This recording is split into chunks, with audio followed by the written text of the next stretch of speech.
I went to a party with my husband. He left with another woman because she's rich. He tossed his car keys at me and laughed, "Find your own way home." The next morning his phone wouldn't stop ringing, his mistress was crying, and he stood frozen at the door, realizing something he never expected.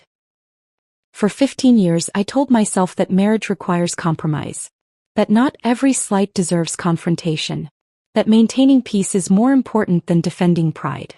I told myself these things while my husband gradually erased me from his professional life, introduced me as someone who does bookkeeping instead of someone who runs a successful consulting practice, and spent our children's college fund on hotel rooms with a woman whose family owned half of Connecticut.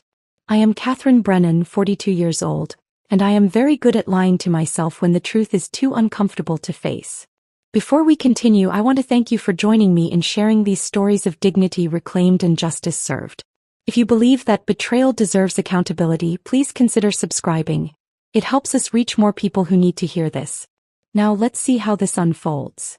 My specialty is financial restructuring for small businesses on the brink of collapse. Companies hire me when their revenue statements do not match their bank balances, when money disappears into gaps they cannot explain, when they suspect someone is stealing but lack proof. I analyze their books with surgical precision, identifying exactly where funds are being diverted and why their financial structure no longer supports their operations. I am excellent at this work because I understand how people hide theft behind legitimate-looking transactions, how they exploit trust to create plausible deniability, how they convince themselves that what they are doing is not really wrong if nobody notices. The irony is almost funny. I can spot financial deception in a corporate ledger within hours, but I missed it in my own marriage for 18 months. My husband Edward sells luxury cars to wealthy clients who view $70,000 vehicles as reasonable purchases. He is charming in that practiced way that makes people believe they are special, that their connection with him is unique, that he genuinely cares about their satisfaction rather than his commission. He has been using these same skills on me for years, and I let him because the alternative was admitting that the life I built was constructed on foundations that were never as solid as I believed. Thursday evening he walked into my office and told me I needed to attend his dealership's anniversary gala on Saturday. After 3 years of excluding me from his professional world, this sudden requirement should have triggered every alarm system in my body. It did trigger them. I just ignored the warnings because I had become very skilled at pretending everything was fine. 2 days later, I stood in a parking lot at midnight holding car keys my husband had thrown at my chest, watching him drive away with another woman, and I finally stopped lying to myself about what my marriage had become. But I am getting ahead of myself. To understand how I ended up in that parking lot, you need to understand what I was before that moment. You need to see the life I convinced myself was worth protecting, even as it slowly poisoned everything I touched. My home in suburban Connecticut looks like it belongs in a design magazine. White picket fence that Edward insisted on installing 5 years ago because successful people have white picket fences. Hydrangeas that bloom reliably every spring because I researched the correct soil composition and fertilization schedule and followed the instructions with the same precision I apply to balance sheets. Interior walls painted in fashionable neutral tones that Edward selected to impress the colleagues he occasionally brought home for cocktails before he stopped bringing anyone home at all. Everything curated. Everything intentional. Everything designed to project an image of stability and achievement that had nothing to do with the reality happening inside those carefully painted walls. Our daughter Olivia is 14, brilliant in that quiet way that often gets overlooked in a world that rewards volume over substance. She watches everything with dark eyes that miss nothing, absorbing information and drawing conclusions she keeps locked behind a careful mask of teenage indifference. 2 months ago she asked me why Dad does not eat dinner with us anymore. I gave her the standard explanation about his demanding work schedule, about important clients who required evening attention, about how successful people sometimes have to sacrifice family time for professional obligations. She looked at me with an expression that was far too knowing for a 14-year-old and said nothing, which somehow felt worse than if she had challenged my lies directly. Her silence was judgment. Her silence was understanding that I was protecting a fiction neither of us believed anymore. Our son James is 11, still open and affectionate in ways that boys his age are beginning to outgrow under social pressure to appear tough and unbothered. He hugs me when he comes home from school and tells me about his day with enthusiastic detail about lunch trades and playground politics and the chapter book his teacher is reading aloud during quiet time. 3 weeks ago he asked why mom and dad do not laugh together like his friend Mason's parents do.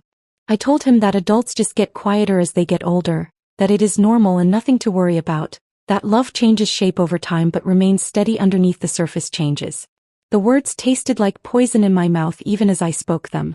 My parents have been married 47 years and still hold hands when they walk through the grocery store. They still finish each other's sentences and share private jokes and look at each other like they are seeing something precious that nobody else can fully appreciate. I know what a real partnership looks like. I know what enduring affection feels like when it is genuine rather than performed. And I know with absolute certainty that what Edward and I have is not that and has not been that for longer than I want to calculate. But admitting that truth meant acknowledging that I had wasted 15 years building something that was already crumbling beneath me. It meant accepting that I had been so focused on maintaining the appearance of success that I had ignored the structural failures threatening to collapse everything. It meant facing the reality that I had become exactly like the failing businesses I consult for, the ones that keep operating long past the point when any reasonable analysis would recommend closure, the ones that cling to past success while ignoring present disaster. The shift in Edward's behavior happened so gradually that I could convince myself I was imagining the changes. 3 years ago he stopped inviting me to dealership events. He claimed I made his colleagues uncomfortable with my direct questions about sales practices and commission structures, that the luxury automotive world required a social fluency I simply did not possess, that my tendency toward blunt communication clashed with the subtle dance of high-end sales. I accepted this explanation because it aligned with how I saw myself. I am more comfortable with spreadsheets than cocktail parties.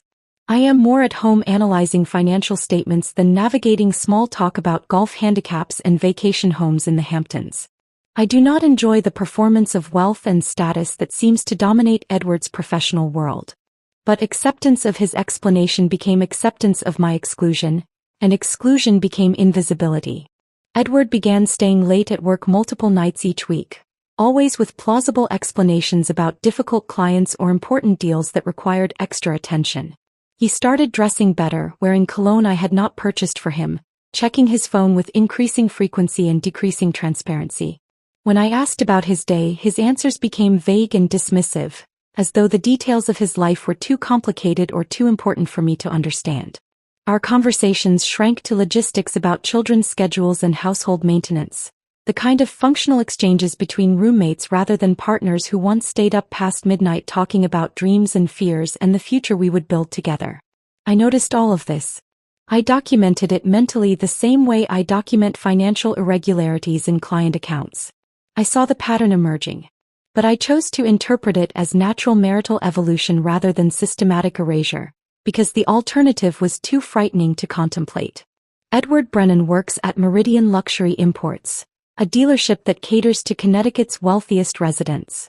He sells vehicles that cost more than most families earn in a year. He wears custom suits that probably cost more than the used sedan I drive to client meetings. He maintains relationships with country club members whose names appear in business journals and society pages.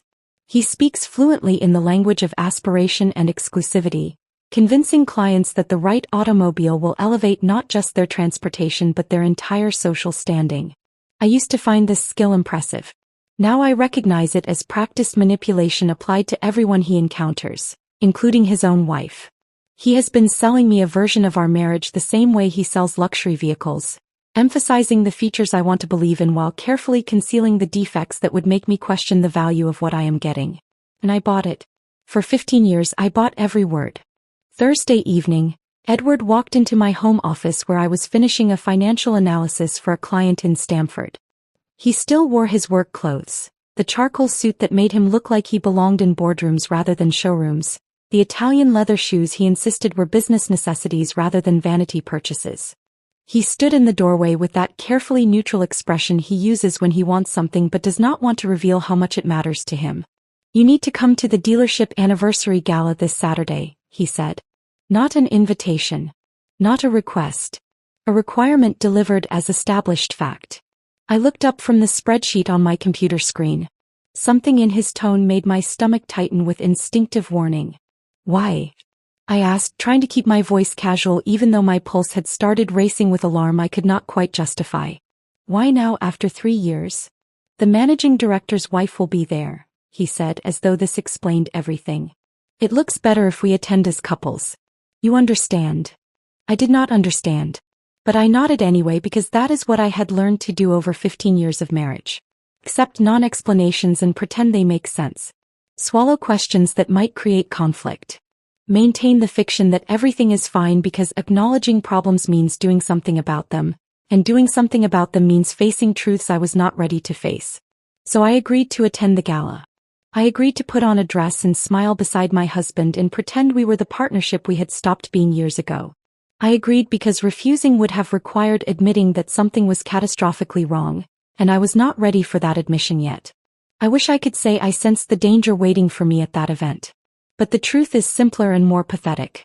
I was just grateful that Edward wanted me there at all, that after 3 years of exclusion I was finally being invited back into his professional world, even if the invitation came as a demand rather than a desire. 2 days later, everything I had been pretending not to see would become impossible to ignore. Saturday evening arrived with the kind of perfect autumn weather that makes Connecticut look like a postcard. Clear skies. Crisp air. Leaves turning gold and crimson in that precise way that real estate agents photograph for luxury property listings.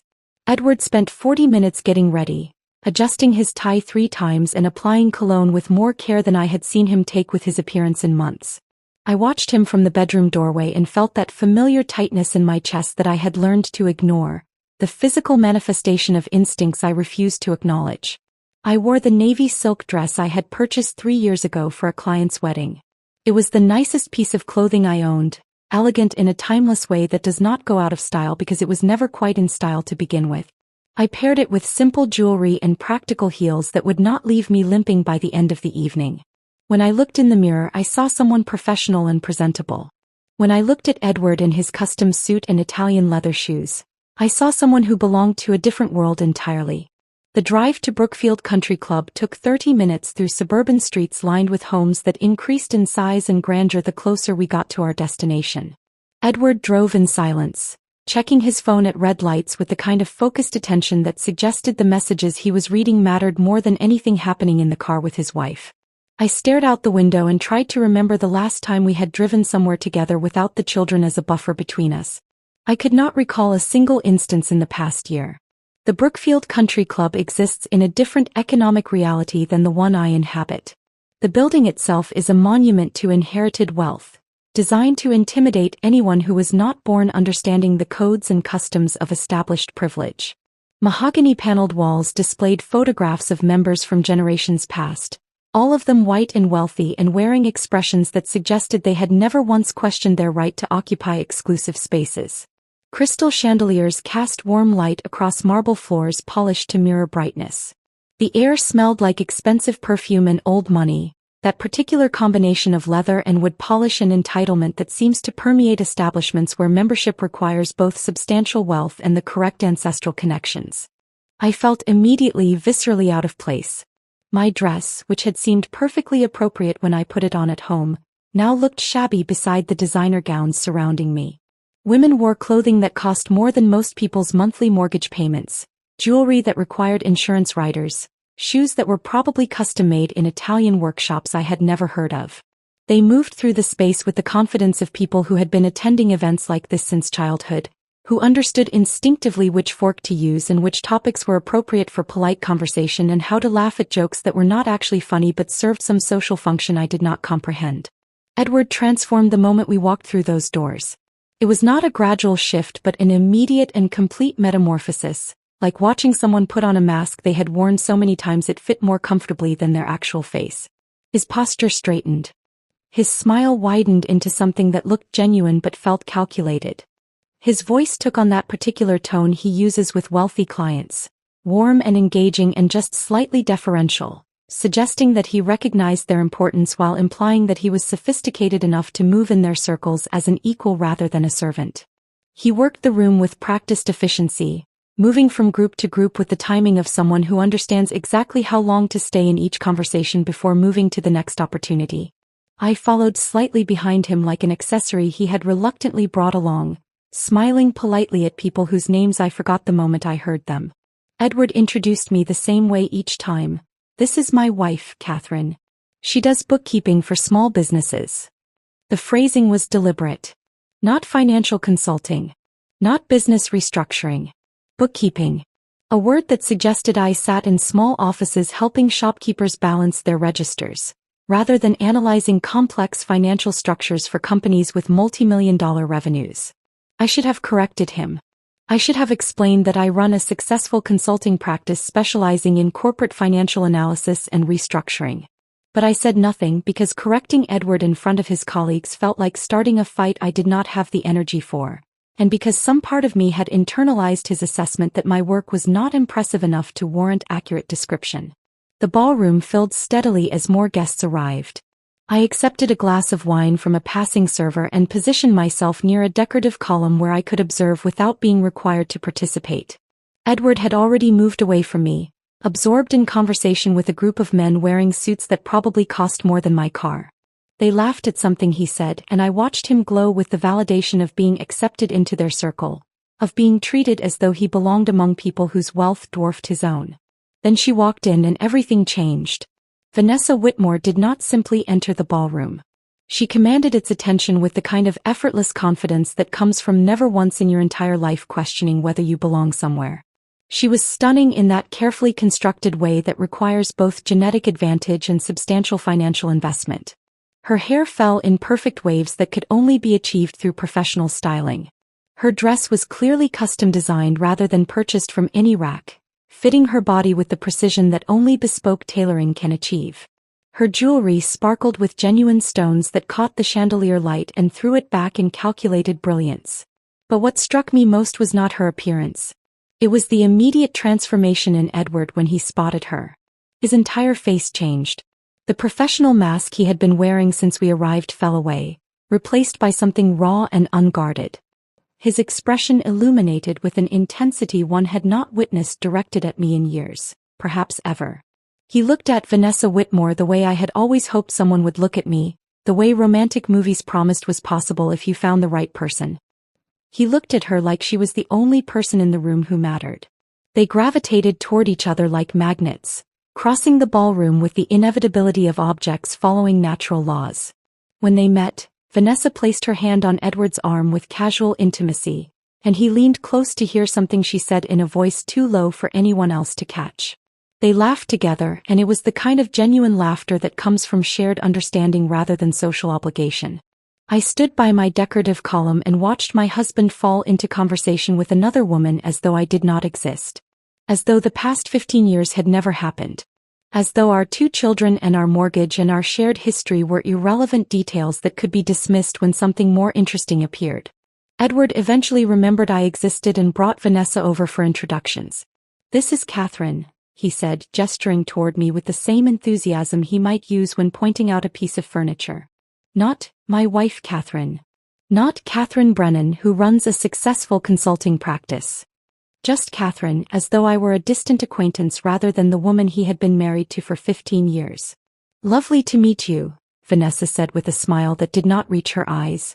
Her hand was still on Edward's arm, and I noticed she wore a bracelet that probably cost more than everything I owned combined.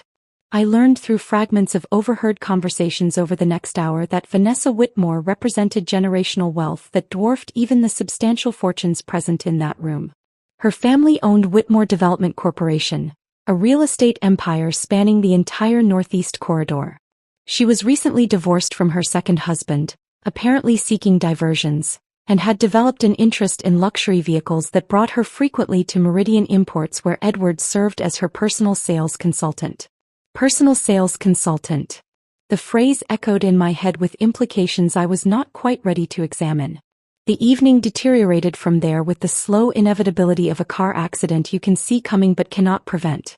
Edward and Vanessa disappeared together twice, each absence carefully staged to appear innocent but fooling absolutely no one who was paying attention.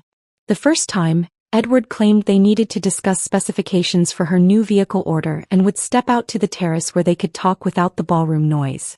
They were gone 25 minutes. When they returned, Vanessa's lipstick was slightly smudged, and Edward's tie had been loosened in a way that suggested hands other than his own had been involved in its adjustment. The second disappearance happened near the bar. Edward said something about getting fresh drinks, and Vanessa laughed and said she would help him carry them back. This should have taken 3 minutes. It took 20. I stood alone near my decorative column, nursing the same glass of wine I had been holding for an hour, pretending I did not notice the pitying glances from other wives or the whispered conversations that stopped abruptly when I moved within earshot. One woman looked at me with genuine sympathy before her husband quickly guided her away, clearly unwilling to become involved in someone else's marital drama. I later learned her name was Margaret Ashford, and she would play an unexpected role in what came next, but in that moment she was just another witness to my public humiliation. The evening had taken on a surreal quality, as though I were watching someone else's life fall apart from a great distance. I observed with strange clinical detachment how thoroughly and publicly my husband was displaying his preference for another woman. I considered leaving. I could call a car service. I could simply walk out of this ballroom and never look back. But some stubborn part of me refused to give Edward that satisfaction, refused to slink away like I had done something wrong, refused to let him rewrite this narrative as though I were the problem rather than the victim. So I stayed. I stood by my column and watched my marriage end in real time while crystal chandeliers sparkled overhead and waiters circulated with expensive hors d'oeuvres and everyone pretended not to notice what was happening. At 11 o'clock, as the event was concluding and guests began gathering coats and saying goodbyes, Edward approached me with Vanessa beside him.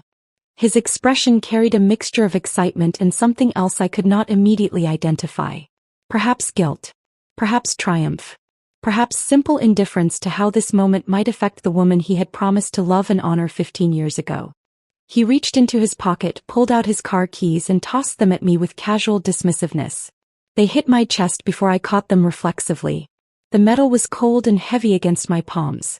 "Find your own way home," Edward said. His voice was deliberately loud enough that several nearby couples turned to observe this public rejection. Vanessa's offering to show me her new estate in Greenwich. "Could be important for business, you understand." He smiled, but it was not directed at me. It was for the benefit of whoever might be watching, a performance of confidence and power, a demonstration that he had found something better and I was no longer necessary. Vanessa laughed. The sound was crystalline and cruel. "I'm sure you can manage, Catherine. You're very capable with practical matters." Her hand was already on Edward's arm in a gesture of possession rather than casual touch. They turned and walked away together toward the parking lot exit. Edward did not look back. Not once. The parking lot suddenly felt enormous and empty despite being filled with expensive vehicles. I stood there holding his car keys, watching my husband of 15 years climb into another woman's custom Range Rover without a backward glance, and felt something fundamental break inside me. Not loudly or dramatically, but quietly like ice cracking on a frozen lake. Invisible until you are already falling through. I drove Edward's car home through empty suburban streets at midnight, my hands shaking on the steering wheel. The dashboard lights cast harsh shadows across my face in the rearview mirror, and I barely recognized the woman staring back at me. She looked harder, older, more dangerous than the person who had gotten dressed for a party just hours earlier. The rage was there, hot and immediate, burning in my chest like I had swallowed something caustic. But underneath it, something colder was already forming. Something analytical and precise. The part of my brain that solves problems was beginning to wake up, sorting through what had just happened and cataloging it like evidence in a case file. Because that is what this had become. Case. My marriage was no longer a relationship to be saved but a fraud to be investigated and documented. The house was completely dark when I pulled into the driveway. Silent in a way that felt deliberate rather than peaceful. I sat in the car for a full minute before I could make myself go inside, staring at the white picket fence Edward had insisted we install 5 years ago because successful people have white picket fences. The hydrangeas I had planted and fertilized and watered with careful precision. The exterior paint I had selected from dozens of samples to achieve exactly the right shade of welcoming warmth. All of it suddenly looked like a set. A carefully constructed stage designed to project an image that had nothing to do with the reality rotting inside. When I finally went inside, the emptiness hit me immediately. Olivia and James were spending the weekend with my parents. I had arranged this myself 2 weeks ago, thinking it would be nice for the children to have special time with their grandparents while Edward and I attended his work event. Now the timing felt suspiciously convenient. Edward had known the children would be absent tonight. He had known when he made his plans with Vanessa that our daughter and son would not be home to witness my return alone and humiliated. The calculation of it sent fresh waves of rage through my body. This was not some spontaneous mistake, some moment of weakness he could later claim to regret. This was deliberate, methodical, a performance staged for maximum impact with minimum consequence to his comfort. Edward had planned this. He had orchestrated my public humiliation with the same attention to detail he applied to closing high-commission sales. And that realization changed something fundamental in how I understood the man I had been married to for 15 years. I went to my home office and turned on every light. I made coffee strong enough to strip paint. And then I did what I do best. I started investigating. Edward and I maintained joint accounts for household expenses. This was standard financial practice for married couples, and I had never questioned it because I had trusted him. That trust, I now recognized with bitter clarity, had been catastrophically misplaced. But we also had personal accounts. Edward had his own checking account tied to his commission income from Meridian, and I had mine from my consulting practice revenue. I had never examined his personal accounts closely, operating under the assumption that his income covered his professional wardrobe and client entertainment expenses and that how he managed those funds was his own business as long as he contributed his share to our household budget. That assumption had been a mistake. I started with our joint credit card statements, downloading 3 years of transaction history and building spreadsheets that categorized every charge by merchant, date, and amount. This is work I do for clients routinely, identifying spending patterns and tracking where money actually goes versus where it is supposed to go. The process is methodical and requires patience, but patterns emerge quickly for someone trained to see them. The first pattern appeared within 20 minutes. Regular charges at the Brookfield Inn, appearing every Friday afternoon over the past 8 months. Always for the same amount. $275. I pulled up the hotel's website and checked their room rates. Premium suite. Friday afternoon check-in. The timing and amount matched exactly. Every Friday for 8 months, Edward had been renting a hotel room. While I thought he was working late or meeting clients or doing whatever he claimed was keeping him at the dealership past normal business hours, he had actually been 20 minutes away in a hotel suite that cost $275 for a few hours of privacy. I added up the charges. 8 months. Approximately 32 weeks. Nearly $9,000 spent on hotel rooms. But that was just the beginning. As I continued building my spreadsheet, more patterns emerged. Expensive restaurant charges on evenings when Edward claimed to be working late. Places I had never been to, meals I had never shared. Multiple purchases at jewelry stores. I cross-referenced the dates with my own calendar and confirmed that I had received no gifts on any of those dates. No birthday presents. No anniversary gifts.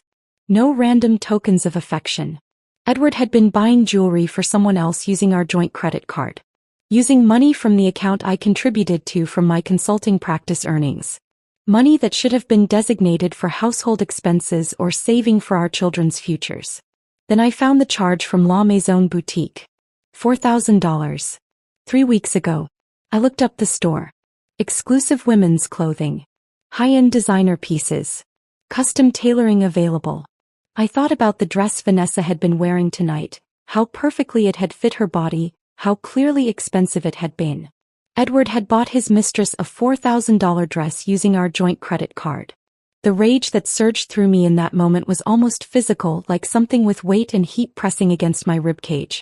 But I forced myself to stay focused, to keep documenting, to build the case. Because that is what this was now. A case against my husband for fraud and theft and systematic betrayal that went far beyond simple infidelity. I pulled up Edward's personal checking account next. He kept his login credentials in his desk drawer, written on a sticky note tucked inside an old planner he no longer used. Edward was not sophisticated about digital security, apparently believing that his affairs, both romantic and financial, were too unimportant for anyone to bother investigating. That was another mistake. The checking account revealed monthly transfers to something called VW Holdings LLC. $5,000 per month for the past 7 months. $35,000 total. VW Holdings. The initials clicked immediately. Vanessa Whitmore Holdings. Edward had been making direct payments to a company controlled by his mistress. Regular monthly transfers that looked like legitimate business expenses but were clearly something else entirely. I spent the next 2 hours diving into corporate registrations and business filings, tracking down every piece of publicly available information about VW Holdings LLC. The company was registered in Connecticut as a business consulting firm. Principal officer listed as Vanessa Whitmore. Business purpose stated as providing strategic advisory services to automotive sales professionals seeking to expand their client base among high-net-worth individuals. The description was perfect. Vague enough to sound legitimate. Specific enough to justify why an automotive sales director might be paying for such services. It was a cover story designed to disguise payments that had nothing to do with business consulting and everything to do with paying for access to a woman who had turned her affairs into a profitable enterprise. Vanessa had monetized her relationship with Edward. She had set up a shell company specifically designed to collect payments from him while providing the appearance of legitimate business transactions. And Edward had been sufficiently besotted, or perhaps sufficiently desperate to maintain access to her wealth and social connections, that he had willingly bankrupted our household finances to fund this arrangement. The professional quality of the con was almost impressive. If it had not been destroying my family, I might have admired the sophistication of it. But I was not finished investigating. I pulled our savings account statements next, and what I found made my hands start shaking again. The account I had been steadily contributing to for the past 8 years, carefully building a financial cushion for emergencies and our children's future education, had been systematically drained. Edward had been making withdrawals. Large ones. 5,000 here. 7,000 there. 10,000 in a single transaction just last month. I cross-referenced the withdrawal dates with the transfers to VW Holdings. They matched perfectly. Edward had been pulling money from our family savings to make his monthly payments to Vanessa's company. Our children's college fund. The money I had sacrificed and saved and carefully invested. Gone. Transferred to a shell company owned by a woman who viewed my husband as nothing more than a mark in an elaborate financial scam. But the discovery that made my blood run cold came when I found the mortgage documents in our filing cabinet. I had been looking for our original mortgage paperwork to verify something, and I found a second set of documents I had never seen before. A home equity line of credit. $25,000 borrowed against our home 6 months ago. This type of borrowing requires spousal consent. Both names on the property title must sign. I looked at the signature page and saw my name written in handwriting that was close to mine but not quite right. I pulled out other documents with my actual signature. Tax returns. Legal papers from my business incorporation. The deed to our house from when we first purchased it 15 years ago. I laid them side by side and compared. The forgery was obvious once I knew to look for it. The signature on the mortgage documents was slightly too large. The loop on the capital C was wrong. The slant did not quite match my natural handwriting. Someone had practiced writing my name and had gotten close enough to fool a loan officer who had no reason to question it, but not close enough to fool me when I looked carefully. Edward had forged my signature on legal documents to take out a loan against our home without my knowledge or consent. That was not just betrayal. That was fraud. Criminal fraud that could have legal consequences beyond divorce proceedings. I sat back in my office chair and stared at the documents spread across my desk. Bank statements. Credit card records. Corporate filings. Mortgage papers. Together they told a comprehensive story of systematic financial betrayal spanning at least 18 months, possibly longer. Edward had transferred approximately $180,000 to his mistress and her shell company. He had drained our savings account. He had liquidated investments designated for our children's education. He had taken out an illegal second mortgage on our home using forged documents.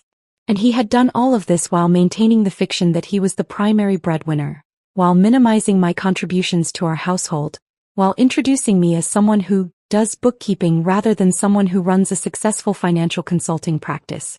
The sky was starting to lighten outside my office window.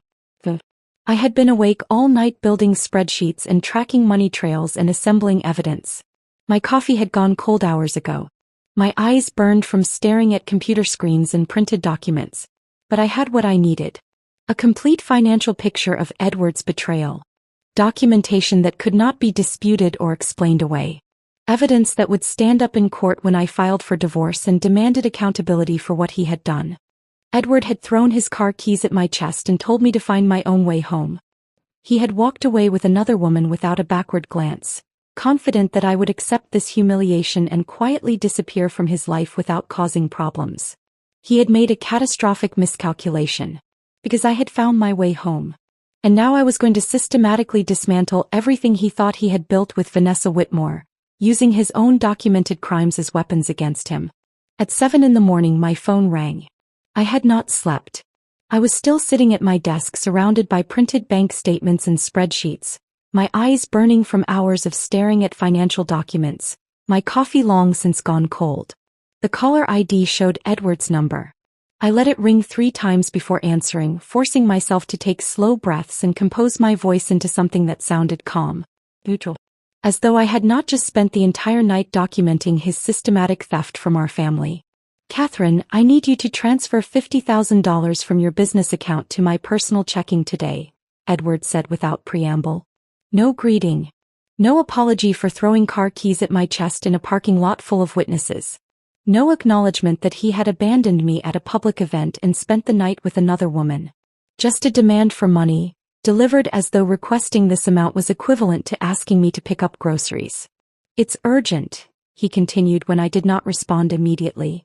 Business opportunity that can't wait. The audacity of it was so staggering that I almost laughed.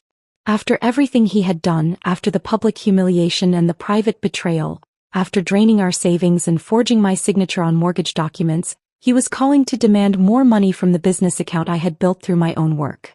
Money that had nothing to do with him or his income or his life at Meridian Imports.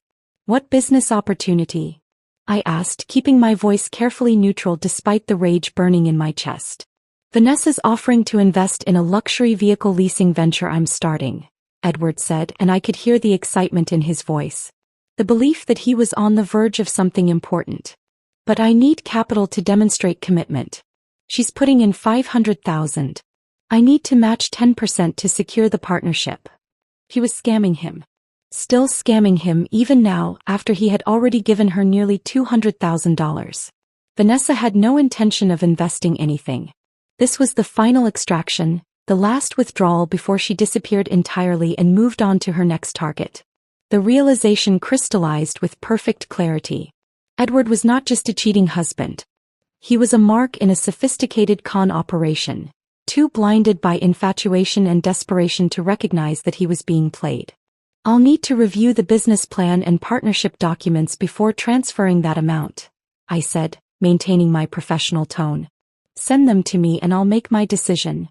There's no time for your analysis, Catherine, Edward said, and I could hear irritation creeping into his voice. This is opportunity knocking. Either you're with me or you're in my way. I see, I said quietly. I'll make my decision soon.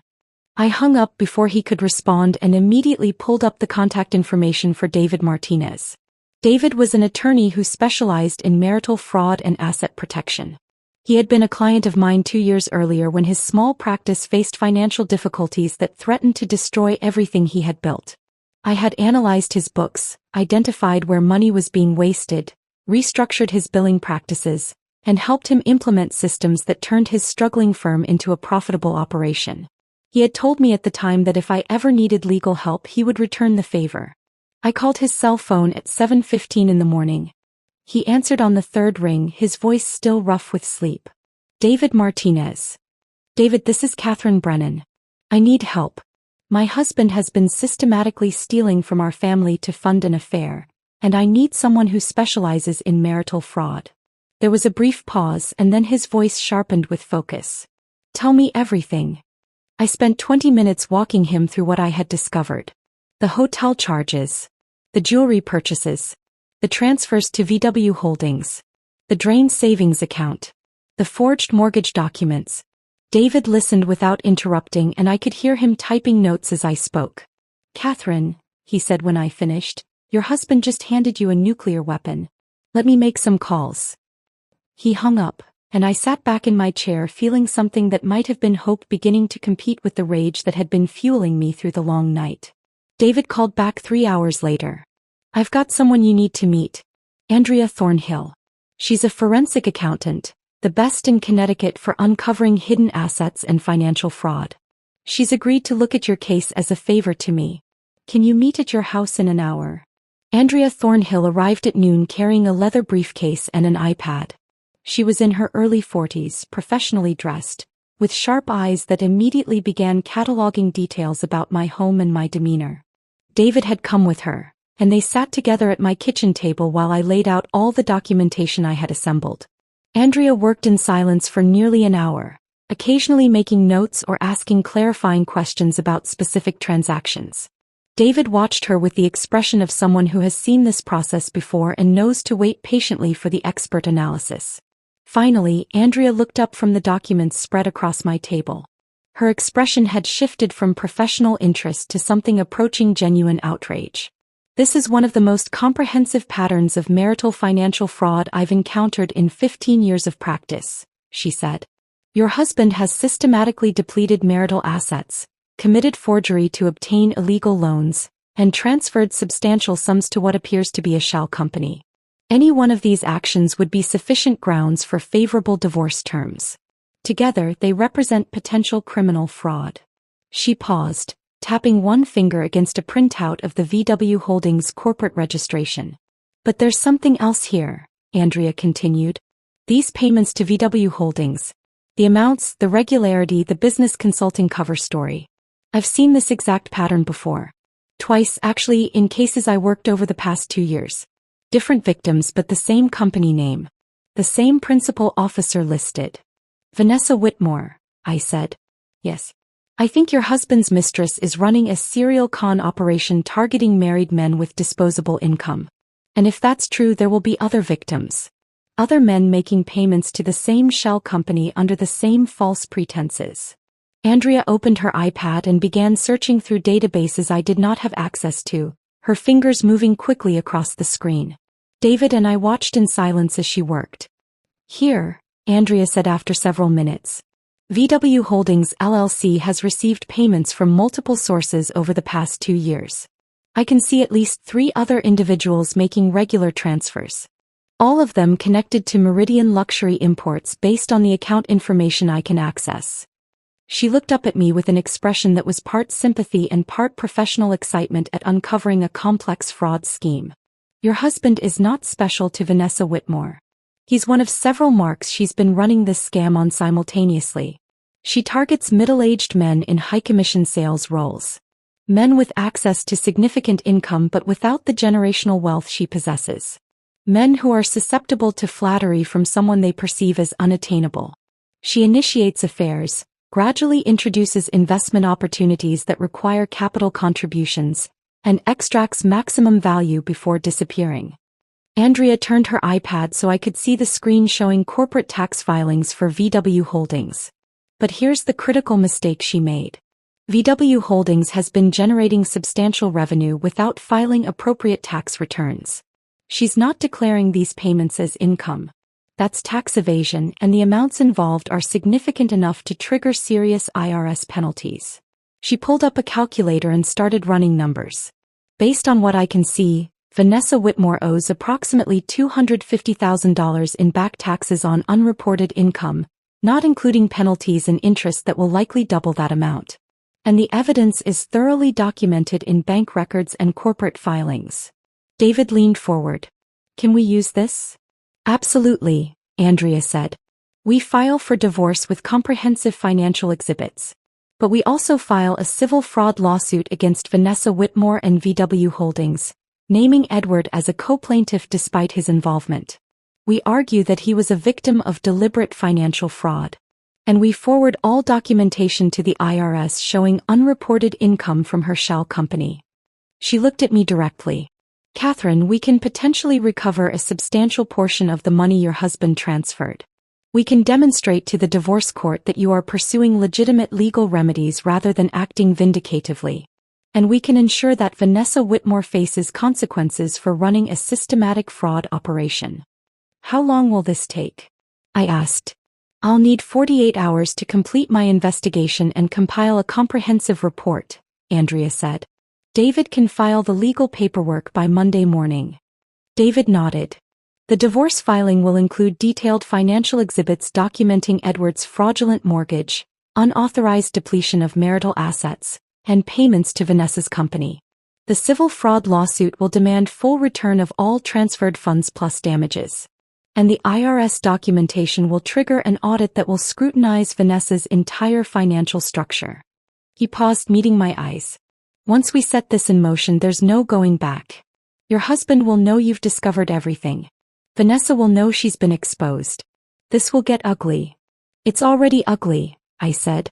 They made it ugly when they threw car keys at me in a parking lot and drove away together. I'm just documenting the ugliness they created. Andrea began packing up her materials. I'll have the report to David by Sunday evening. He'll file everything Monday morning. After they left, I sat alone in my kitchen and felt something shift inside me. The rage was still there, hot and immediate. But underneath it, something colder and more focused had taken root. Edward and Vanessa had underestimated me. They had assumed I would accept humiliation quietly and disappear without causing problems. They were about to learn exactly how wrong that assumption had been. Monday morning, David filed the paperwork. Divorce petition with comprehensive financial exhibits. Civil fraud lawsuit against Vanessa Whitmore and VW Holdings. Documentation forwarded to the IRS showing systematic underreporting of income. Everything I had assembled over that long sleepless night, now transformed into legal action that could not be undone or ignored. I spent Monday working from home, trying to focus on client projects but finding my attention repeatedly drawn back to my phone. Waiting for the inevitable response. Knowing that Edward would receive notification of the divorce filing within hours. Knowing that Vanessa would be contacted by her attorney about the fraud lawsuit. Knowing that everything I had set in motion would trigger consequences I could anticipate but not fully control. Tuesday morning arrived with Edward's phone call at 6. I was already awake, drinking coffee in my kitchen and watching dawn break over the white picket fence that suddenly seemed like the most pathetic symbol of false security imaginable. Catherine. His voice was high and tight with panic. Vanessa's attorney contacted me. She's threatening to sue me for defamation and harassment. She says I misrepresented our business relationship and she's terminating our consulting agreement immediately. I need those documents showing the payments were legitimate business expenses. I need proof that VW Holdings was actually providing consulting services. I took a slow sip of coffee before responding, letting the silence stretch between us. There are no documents showing that, Edward. Because it was not a legitimate business relationship. She was scamming you. What are you talking about? The panic in his voice was escalating toward something that might have been hysteria. Of course it was legitimate. Vanessa was helping me develop relationships with high-net-worth clients. That's what the consulting agreement covered. VW Holdings is not a consulting firm, I said, keeping my voice calm and factual. It's a shell company Vanessa uses to collect payments from multiple men she's running the same operation on. You've been paying for access to her, disguised as business consulting. And she's been failing to report that income to the IRS. I filed for divorce yesterday and included civil fraud charges against both her company and her personally. The IRS received copies of all documentation this morning. The silence that followed was so profound I thought he might have hung up. Then I heard his breathing, rapid and shallow, the sound of someone whose world was collapsing in real time. You did what? His voice had dropped to something barely above a whisper. Catherine, you can't just, she'll destroy me. Her family has connections everywhere. They'll ruin whatever's left of my career. Your career? I asked, and I could not keep the edge from my voice. You threw car keys at my chest in a parking lot full of your colleagues and told me to find my own way home while you left with your mistress. You drained our children's college funds to pay a woman who was treating you like a client. You forged my signature on mortgage documents. And you're worried about your career? Before he could respond, my phone buzzed with another incoming call. Margaret Ashford. The woman who had looked at me with sympathy at the gala while her husband quickly guided her away from my public humiliation. Edward, I have another call, I said and disconnected without waiting for his reply. Catherine, this is Margaret Ashford. We met briefly on Saturday evening. I remember. Thank you for calling. I'm calling because my husband Thomas just informed me that Meridian Imports terminated Edward's employment this morning. Margaret's voice was careful, as though she was choosing each word deliberately. Apparently someone sent the dealership ownership detailed documentation of Edward's relationship with a client, including evidence that he was accepting payments from that client in exchange for providing her with confidential information about other dealership customers' financial situations and purchase patterns. That's grounds for immediate termination under his employment contract. I had not sent that information to Meridian, which meant someone else had. Someone who knew about Edward's relationship with Vanessa and had been waiting for the right moment to act. I appreciate you letting me know, I said. Catherine, there's something else. Margaret paused, and I could hear her taking a breath as though preparing to share something difficult. Vanessa Whitmore contacted my husband this morning in a complete panic. Apparently her family's attorneys have informed her that the IRS documentation you filed has triggered an audit not just of VW Holdings but of Whitmore Development Corporation's entire financial structure. Her father is reportedly furious. He's cut off her access to family funds until the situation is resolved. The Whitmore family is very protective of their reputation and very concerned about their own tax exposure. The information settled over me with a weight that felt almost physical. Vanessa's wealthy family, the source of her confidence and her sense of invulnerability, had abandoned her, cut her off financially, left her to face the consequences of her fraud operation alone. She's asking Thomas if he knows any way to make the lawsuit go away, Margaret continued. She's offering to return some of the money if you'll agree to drop the charges and the IRS notification. My husband told her he couldn't help with that and suggested she speak with her attorney. Thank you for telling me this, Margaret. Catherine, you should also know that several of us wives have been comparing notes since Saturday evening. Vanessa's done this before to other families. What you're doing by pursuing legal action is protecting people who might otherwise become her next victims. Don't let anyone tell you this is vindictive or excessive. It's appropriate accountability for documented fraud. After Margaret hung up, I sat in my kitchen holding my cooling coffee and feeling something that might have been vindication beginning to compete with the exhaustion that had been accumulating since Saturday night. Wednesday evening, Edward appeared at our home. I watched through the window as he parked his car in the driveway and sat there for several minutes before finally getting out and walking to the front door. When I opened it, I barely recognized the man standing on my porch. He had aged visibly in just 4 days. Dark circles under his eyes suggested he had not been sleeping. His clothes were wrinkled and mismatched, his hair uncombed, his usual meticulous grooming completely abandoned. His characteristic confidence had been replaced by something that looked like desperation mixed with genuine fear. Catherine, please. We need to talk about this reasonably. I made mistakes, but filing lawsuits and involving the IRS is vindictive. Think about the children. I stepped aside and let him in, but I did not invite him to sit. We stood in the entryway like strangers rather than people who had shared a home for 15 years. I am thinking about the children, Edward. I'm thinking about how you liquidated their college fund to pay your mistress. I'm thinking about how you put our home at risk with an illegal second mortgage.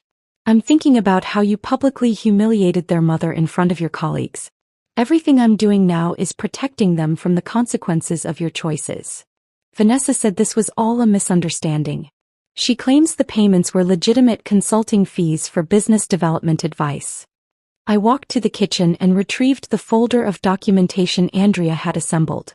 I laid it out on the dining room table where Edward could see it. Bank statements showing payments to VW Holdings. Corporate filings proving it was a shell company. Email records Andrea had obtained through legal discovery showing communications with 3 other men who had paid Vanessa under identical circumstances. James Morrison from your finance department, I said, pointing to one set of documents. Kevin Chong from Fleet Sales. Robert Sullivan, who retired last year. All of them made payments to VW Holdings LLC. All of them had affairs with Vanessa. All of them thought they were investing in business opportunities that never materialized. You weren't special, Edward. You were just the latest mark in a pattern she's been running for years. He stared at the documents, his hands trembling as he picked up pages and set them down again. She told me I was different. That we had something real. She told you that because it was effective, I said. You wanted to believe you had captured the attention of someone wealthy and beautiful, so you ignored every warning sign that you were being exploited. You wanted access to her world badly enough that you bankrupted our family to pay for it.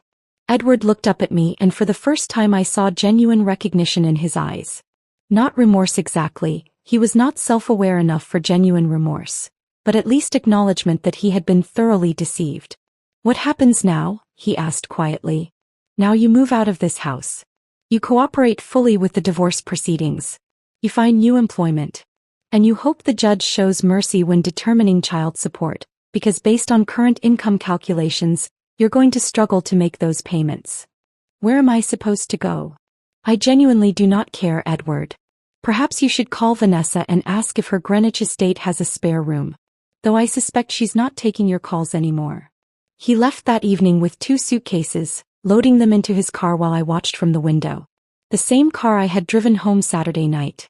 The keys he had thrown at me still sat in my desk drawer, kept as evidence for the divorce proceedings.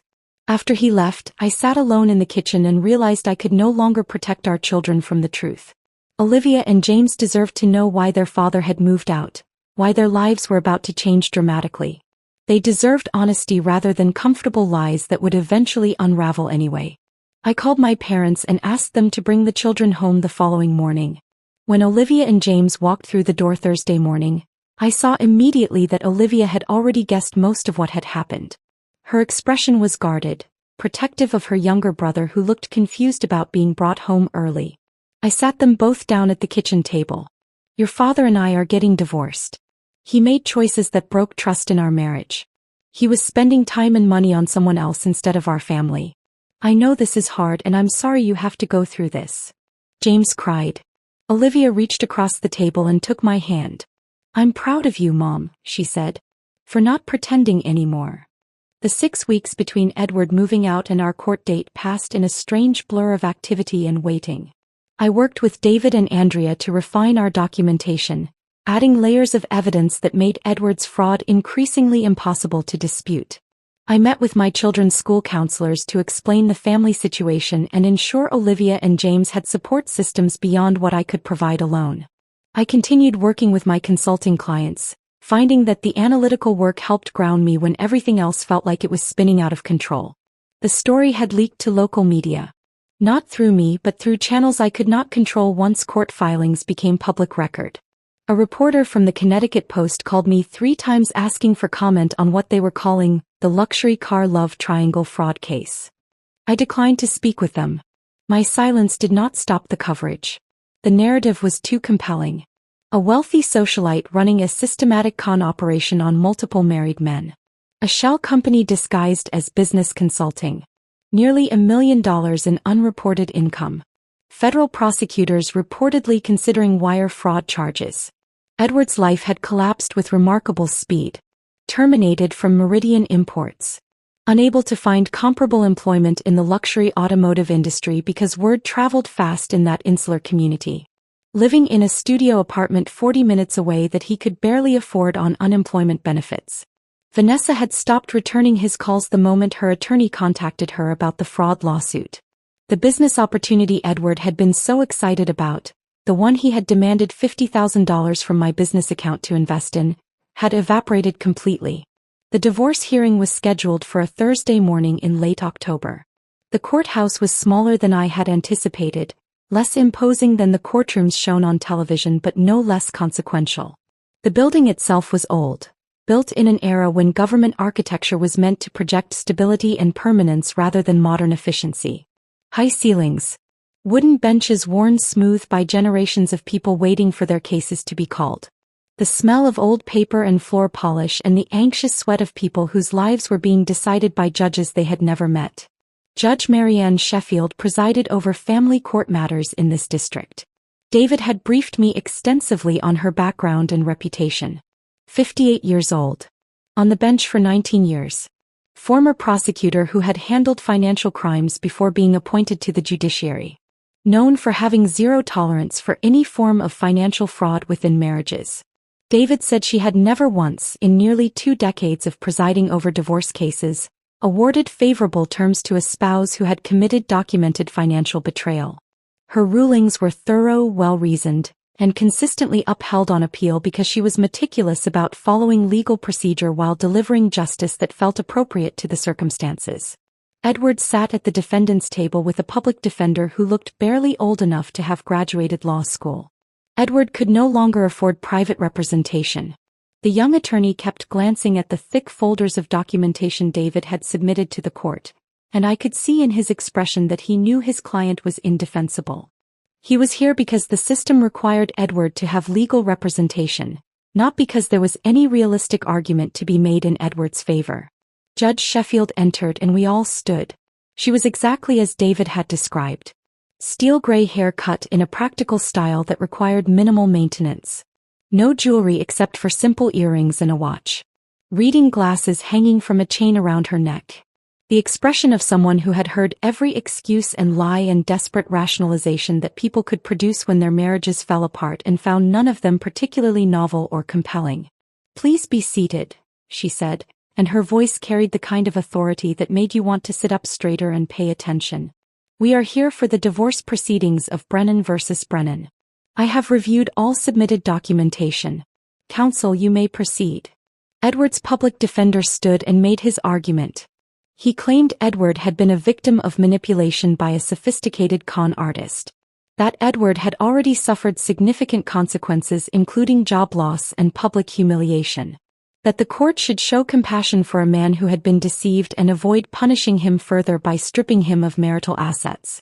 That Edward deserved the opportunity to rebuild his life without being financially destroyed by divorce terms that seemed vindictive rather than fair.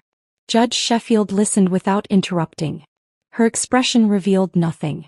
When the public defender finished and sat down, she turned to David. "Mr. Martinez, your response." David stood and approached the bench with the calm confidence of someone who knew he held every advantage. He provided Judge Sheffield with the comprehensive documentation Andrea had assembled. Complete financial records showing systematic depletion of marital assets over 18 months. Bank statements proving Edward had drained savings accounts and liquidated investment funds without my knowledge or consent. The fraudulent second mortgage with forged signatures that Andrea's analysis had proven were not authentic. Records of payments to VW Holdings totaling nearly $200,000. Evidence that I had been the family's primary source of stable income throughout our marriage while Edward's commission-based earnings fluctuated wildly based on market conditions and his personal sales performance. David also presented written testimony from Margaret Ashford and 2 other women whose husbands had been targeted by Vanessa Whitmore. Their statements described identical patterns of behavior. Affairs that began with flattery and attention from a woman who seemed impossibly out of reach. Gradual introductions of investment opportunities that required substantial capital contributions.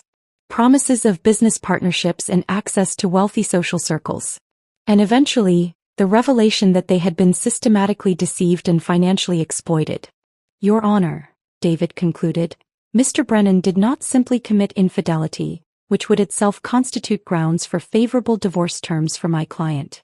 He systematically defrauded his own family by liquidating assets without spousal consent, forging legal documents to obtain loans against property he did not solely own, and prioritizing payments to his mistress over his children's welfare and education. He threw car keys at his wife's chest in a parking lot full of witnesses and told her to find her own way home while he left with another woman. He publicly humiliated the mother of his children.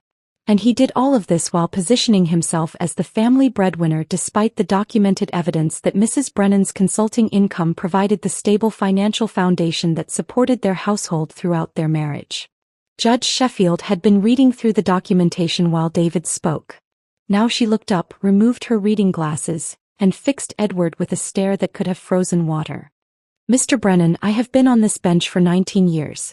In that time, I have presided over hundreds of divorce cases involving infidelity, financial disputes, and contested custody arrangements. I have seen marriages destroyed by addiction, by abuse, by fundamental incompatibility, and by simple neglect accumulated over years of failing to maintain partnership. But I have rarely encountered such comprehensive and deliberate financial betrayal within a marriage as what is documented in the evidence before me." She paused and I watched Edward physically shrink in his chair. His shoulders curved inward. His head dropped slightly. He looked like he wanted to disappear through the floor. "You did not simply have an affair," Judge Sheffield continued. "You destroyed your family's financial security to fund that affair. You forged your wife's signature on mortgage documents, which is not merely grounds for divorce but constitutes potential criminal fraud that could result in prosecution if Mrs. Brennan chose to pursue that option. You liquidated your children's education funds without consent or discussion. You systematically drained savings accounts that your wife had contributed to and built through her own professional labor. And you did all of this while maintaining the fiction that you were the primary financial provider for your household, when the documented evidence shows that Mrs. Brennan's consulting practice provided consistent and stable income while your commission-based earnings fluctuated significantly. Judge Sheffield put her reading glasses back on and looked down at her notes. The court awards Mrs. Catherine Brennan full ownership of the marital home, with Mr. Brennan's name to be removed from all property documents and title transferred solely to Mrs. Brennan. All remaining marital assets, including vehicles currently titled in either spouse's name and all investment accounts, are awarded to Mrs. Brennan. Mr. Brennan will be responsible for repaying the fraudulent second mortgage in full through a payment plan to be established with the lending institution. Child support is set at 30% of Mr. Brennan's gross monthly income, to be paid directly to Mrs. Brennan on the first of each month. Mrs. Brennan is awarded full legal custody of both minor children, with Mr. Brennan receiving supervised visitation rights pending successful completion of family counseling to be arranged through the court's Family Services Department. Edward's attorney started to stand, perhaps to object, but Judge Sheffield held up one hand. I am not finished. Mr. Brennan, you are extraordinarily fortunate that this court lacks jurisdiction to order you to repay the funds you transferred to Ms. Whitmore's company, as that matter is subject to separate civil proceedings currently underway. You are also fortunate that Mrs. Brennan has not filed criminal charges regarding the forged signatures on mortgage documents, though I note for the record that this option remains available to her should she choose to pursue it in the future. This court is adjourned. We walked out into October sunshine that felt almost too bright after the dim courtroom. David was already talking about next steps in the civil case against Vanessa, explaining that her attorney had been making overtures about potential settlement to avoid the publicity of a trial. My parents were waiting outside with Olivia and James, standing slightly apart from the small crowd of people waiting for other cases to be called. The moment my children saw me, they ran. James reached me first, crashing into me with the full force of an 11-year-old who had been worried about his mother. Olivia was more measured but no less urgent, wrapping her arms around both of us. Is it over? Olivia asked, her voice muffled against my shoulder. It's over, I said. And we're going to be okay. James pulled back slightly to look at my face. I'm glad we don't have to pretend anymore. I realized in that moment that my children had understood far more than I had given them credit for. They had been watching their parents' marriage slowly disintegrate. They had sensed the tension and dishonesty even when I thought I was hiding it successfully. And they had been waiting for someone to finally acknowledge the truth they already knew.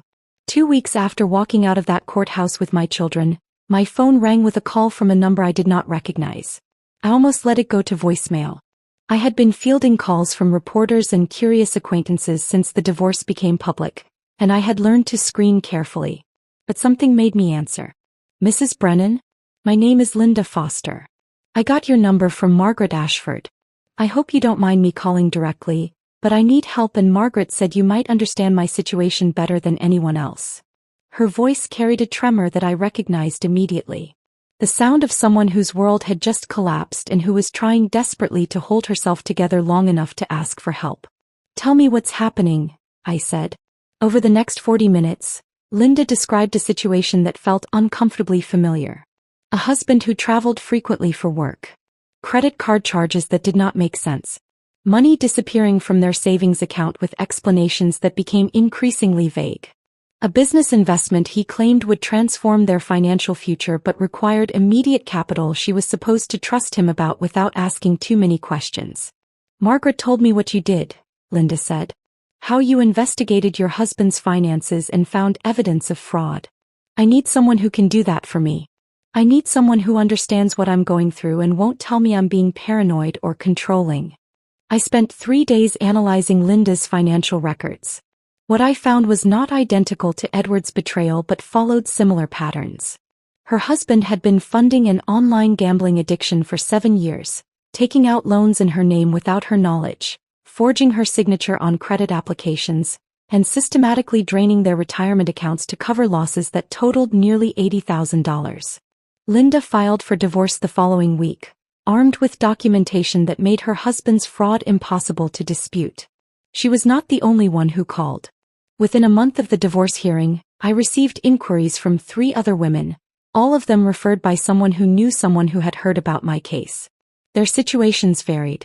One woman's husband had been conducting an online relationship with someone he had never met in person, sending money for supposed emergencies that never seemed to end.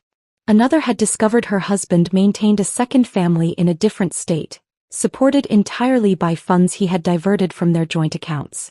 I helped all of them. I analyzed their financial records with the same ruthless precision I had applied to my own situation. I identified hidden accounts and fraudulent transfers and patterns of deception their husbands thought were too sophisticated to be discovered. I connected them with attorneys who understood marital fraud. I provided expert testimony when their cases went to court. The work was different from my corporate consulting practice. More personal. More emotionally intense. The clients were not faceless businesses but women whose lives had been systematically undermined by people they had trusted completely. But the work was also deeply satisfying in ways my previous projects had never been. I could see the direct impact of what I was doing. I could watch women who had been financially devastated begin to rebuild security and confidence. By the end of the year, I had consulted on 8 divorce cases involving financial fraud. My practice was evolving into something I had never anticipated but that clearly served a need that existing resources were not adequately addressing. The civil case against Vanessa Whitmore resolved through settlement 3 months after the divorce hearing. Her attorney had been pushing for resolution to avoid the publicity of a trial, and David had been willing to negotiate because settlement meant guaranteed recovery rather than the uncertainty of litigation. The terms were comprehensive. Vanessa would repay all funds Edward had transferred to VW Holdings, plus damages, plus our legal fees. The total came to $220,000, to be paid in installments over 5 years with significant penalties if she missed any payment. The settlement also required her to dissolve VW Holdings completely and permanently, ensuring she could not simply restart the same operation under a different name. But Vanessa faced consequences that extended far beyond what our lawsuit could impose. The IRS assessment totaled $340,000 in back taxes, penalties, and interest. Federal prosecutors had filed wire fraud charges based on interstate financial transfers, and Vanessa had ultimately accepted a plea agreement involving substantial restitution payments and 3 years of probation. Her family had cut off all contact. Margaret told me through her network of social connections that the Whitmore family was reportedly ashamed by the scandal and deeply concerned about protecting their business reputation from association with Vanessa's criminal behavior. They had retained crisis management consultants to distance Whitmore Development Corporation from any connection to VW Holdings or the fraud investigation. Vanessa had moved to California according to the last information I received. She was working in commercial real estate. Her days of targeting vulnerable married men apparently concluded. Though I suspected that someone with her skills and her willingness to exploit others would eventually find new opportunities for deception in new locations. Edward's life had diminished in ways that would have seemed impossible 6 months earlier. He found work selling mid-range vehicles at a dealership that catered to families buying practical cars rather than wealthy clients purchasing luxury status symbols. His income was a fraction of what he had earned at Meridian. His monthly child support payments consumed most of what remained, leaving him with barely enough to cover rent on a studio apartment in a neighborhood where his car had been broken into twice in the first month. He showed up for his scheduled supervised visitations with Olivia and James, but the visits were strained and awkward. Olivia had gone through a phase of refusing to see him at all, her anger manifesting as complete rejection that I suspected hurt her as much as it hurt him. I never forced her to attend the visits when she adamantly refused, believing that rebuilding trust required her willingness rather than my insistence. James was more willing to maintain contact but had become emotionally guarded in ways that broke my heart. He treated the visits like obligations rather than opportunities for genuine connection. When Edward tried to explain that he had been deceived, that Vanessa had manipulated him, James would listen politely and then change the subject to something neutral like school or sports.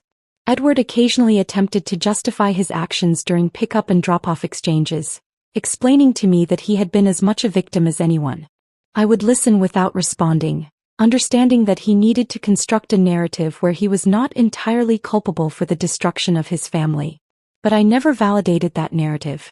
Being fooled by a sophisticated con artist does not excuse stealing from your own children's education funds or forging your wife's signature on legal documents.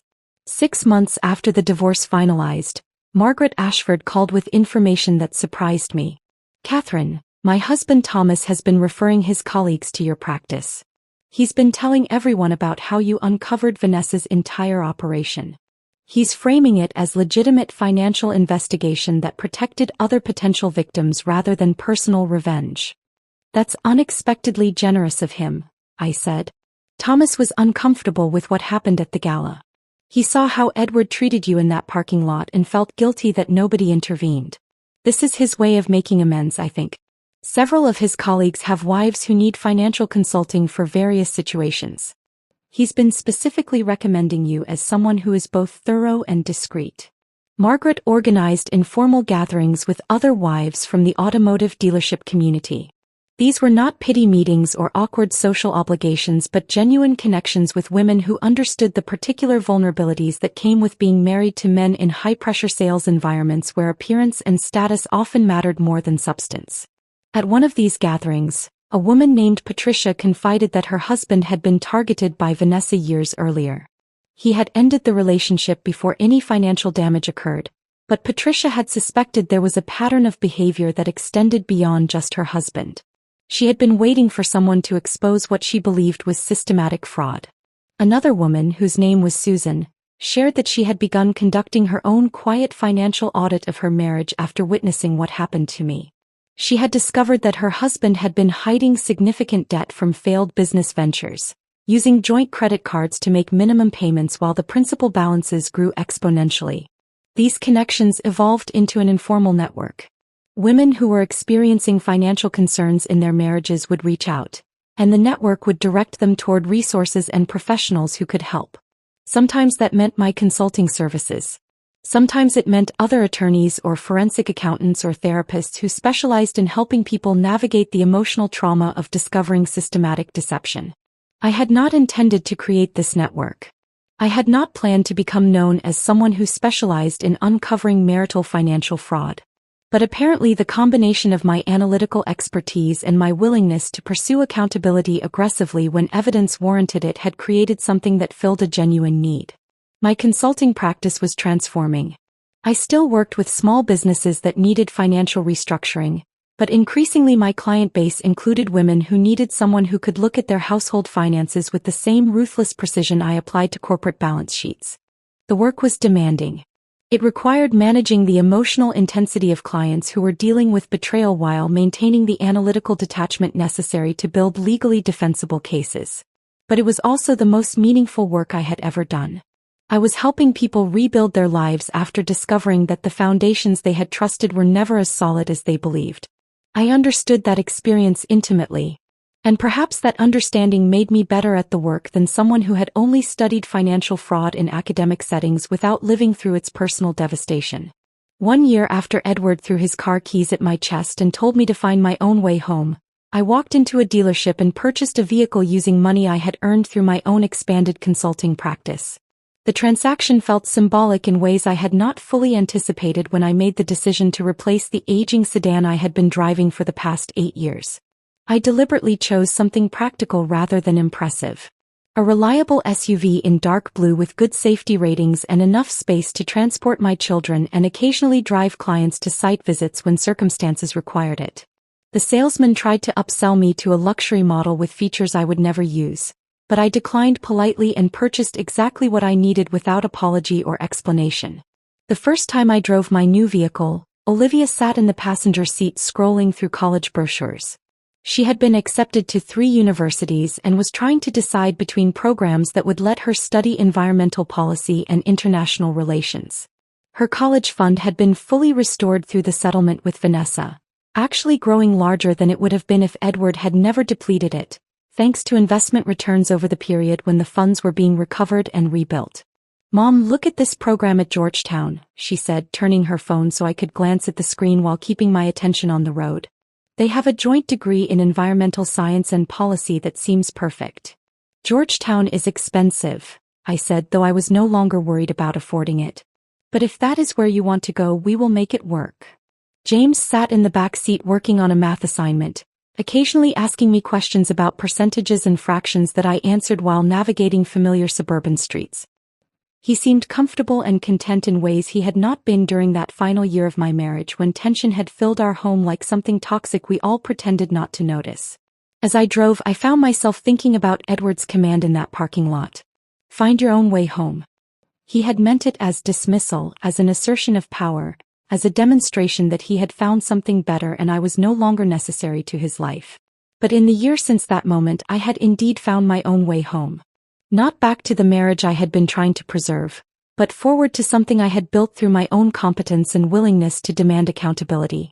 Home was not the physical house I had been awarded in the divorce, though I was grateful to have kept it for the stability it provided my children.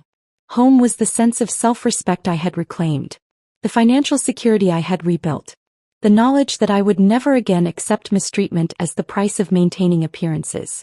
The car keys Edward had thrown at me remained in my office, mounted in a small frame beneath a plaque I had commissioned from a local craftsperson. The plaque read, "Sometimes the worst moments become catalysts for the best decisions." Clients asked about the framed keys during initial consultations. The question usually came after we had discussed their situations and I had begun explaining how financial investigation could document fraud that seemed impossible to prove.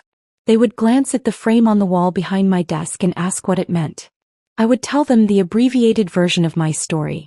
Not as a tale of victimization, but as a narrative about recognition and appropriate response.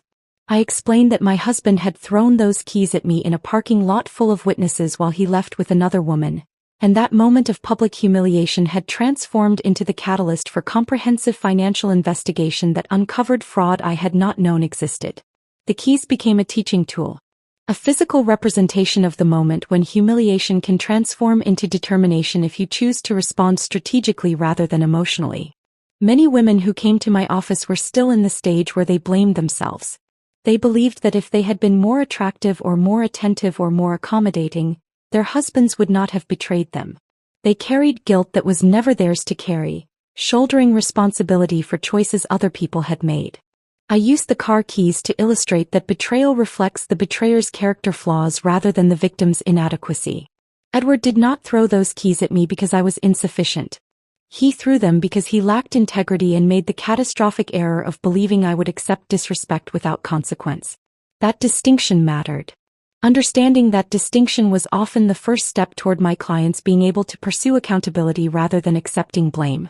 Olivia's transformation over that year was perhaps the most meaningful outcome of everything that had happened. She had evolved from a quietly observant teenager into a young woman who understood that self-respect is not negotiable and that appropriate boundaries are essential for healthy relationships. One evening in late summer, about 10 months after the divorce had finalized, Olivia came into my home office where I was reviewing financial statements for a new client. She sat down in the chair across from my desk with the deliberate manner that indicated she wanted to have a serious conversation. "Can I ask you something?" she said. "Always. Do you regret marrying Dad?" I set down the documents I had been reviewing and gave her my complete attention. "I regret staying longer than I should have after recognizing the marriage had failed. But I do not regret the years that gave me you and James. You two are the best things I have ever done with my life. And that would not have been possible without your father." Olivia nodded slowly, processing this answer. "I used to think that being a good wife meant accepting whatever your husband did and making it work no matter what. That marriage required you to just tolerate things because commitment meant never giving up, even when the other person had already given up on you. That is not what healthy partnership looks like," I said gently. "I know that now. Watching you fight back taught me that being a good person means having standards and enforcing them, even when it is hard and people judge you for it." She paused, choosing her words carefully. "Several of my friends have parents in marriages that are obviously dysfunctional. Their moms tolerate infidelity or financial abuse because they are afraid of being alone or do not think they can support themselves independently. And I watch them pretending everything is fine, and it makes me sad because they are teaching their daughters that accepting mistreatment is normal." "What will you do differently?" I asked. I will never let anyone treat me the way Dad treated you.